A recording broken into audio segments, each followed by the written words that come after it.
right, folks. All right. One more for the road. Tennessee Titans, Houston Texans this Sunday.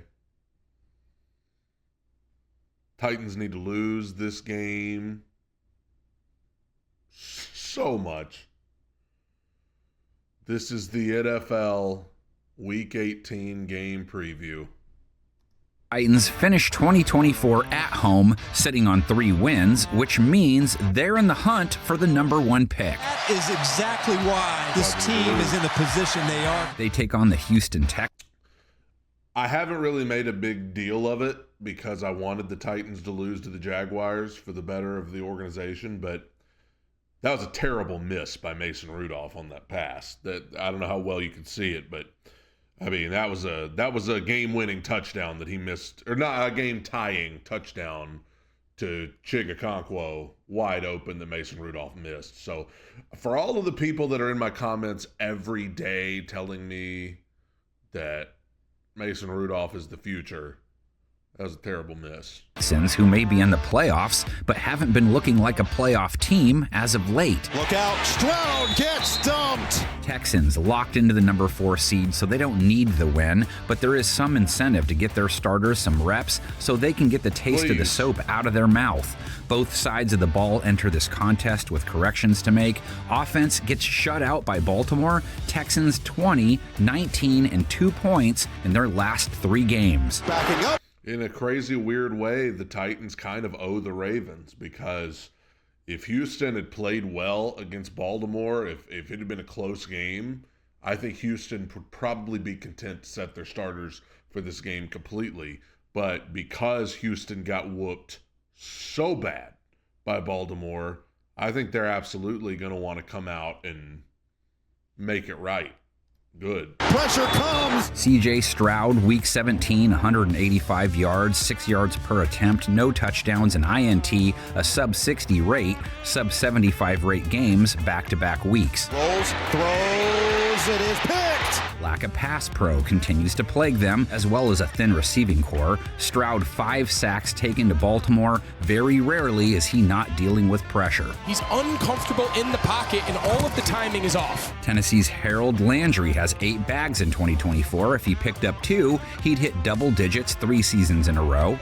Not a guy that I was expecting to be mentioned, because Harold Landry, after the first month of the season, has had a pretty quiet 2024. Under pressure again, and this time he'll go down. When the ball flies, Texans pass catchers Dalton Schultz, 21 yards versus Baltimore. Same for Robert Woods. John Mechie with 48. Laser over the middle is caught. Mechie. Nico Collins led the way with 59, has 968 yards, so a 1,000-yard year is there for the taking. We'll go for one here. It's wide open for Collins. Joe Mixon could also use a boost in morale. 26 yards a week ago, 2.9 a run.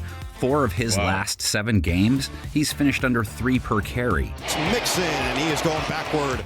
Surprising to me. Joe Mixon was tearing it up at one point this season. Mixon 7 yards short of a 1,000-yard season. Tennessee's linebacker Kenneth Murray just a few tackles short of 100, so he'd be happy with plenty of handoffs. Tennessee's defense seems like the kind to get right against, or do they? Remember, when these two played back in Week 12, Titans picked off Stroud twice. They sacked him 4 times. Game over. Will Levis, Tony Pollard, Calvin Ridley leading Tennessee to the upset win, 32-20. It's crazy. What week was that Tennessee beat Houston? It was like week 12, 13, something like that. It all felt like things were going in the right direction. It didn't feel like Tennessee was going to go on a run and make the playoffs or anything. I think at that point they were 3-8. But it was like, you know what? They're going to pick up some momentum here at the end of the year. Their schedule lightens up from here. That's how I felt after beating Houston in that game. It was like, now we're going to get a few wins here at the end of the year for morale, for the culture, to come back next year. Will Levis playing better. He's probably going to be back. How things change in the NFL, because I would have never imagined at that point that Tennessee would not win a game for the rest of the season. I would have never believed that was going to be the last win of the season for Tennessee. And I hope it is, because I don't want them to beat them again.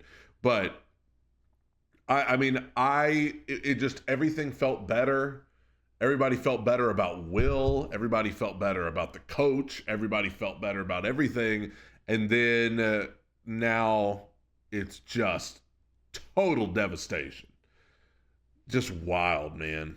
7. No so much Pollard hope. or Levis for the Titans Week 17 versus the Jaguars. Not many points either. 6. Mason Rudolph behind center. He got picked off. Only That's not true. I mean, it's not much better, but they actually scored 13 points. I think he's getting confused. They put up 6 against Jacksonville the first time they played them.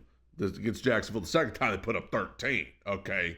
Still lost. 1 touchdown, mid-70s rate. High snap, Rudolph's pass deflected, and it is picked. The Texans defense, Tennessee's offense squares up with, also trying to reverse recent trends before they get to the playoffs. 27-plus points allowed back-to-back weeks, gave up 31 to the Ravens. Lamar Jackson is gone.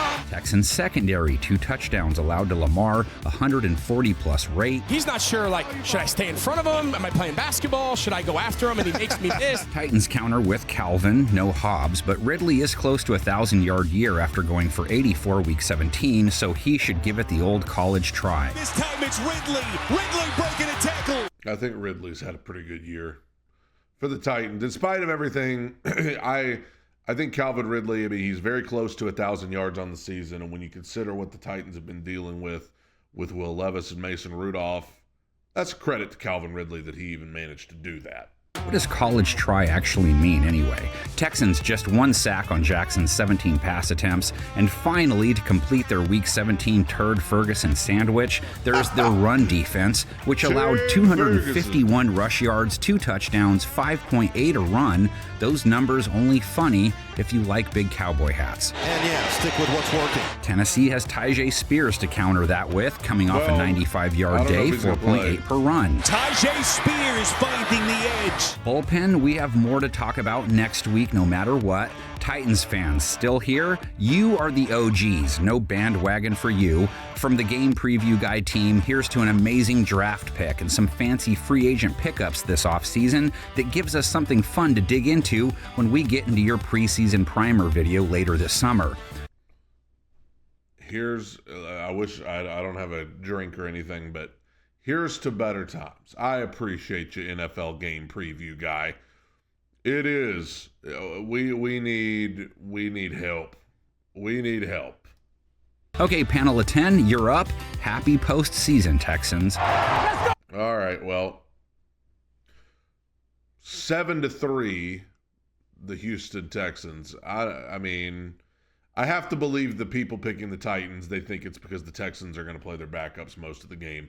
Jeremiah has the Texans 24-14. Wolf has the Titans 20-17. Rank has the Texans 23-10. Grant has the Texans 17-14. Brooks has the Texans 24-16. MJD has the Titans 21-20. Gordon has the Texans 18-17. Shook has the Texans 24-18. Edholm has the Titans 19-18. And Petra has the Texans 20-14. It worries me that the guy who has been the most right this season, Edholm, picked the Titans to win. I'm not superstitious, but I am a little stitious. I don't want to see the Titans win this game. I'm all in on the draft pick, and I don't want the Titans to win this game. It would not do anything for me in the slightest. So here we go. Titans, Texans, this Sunday. Oh, man. Yikes.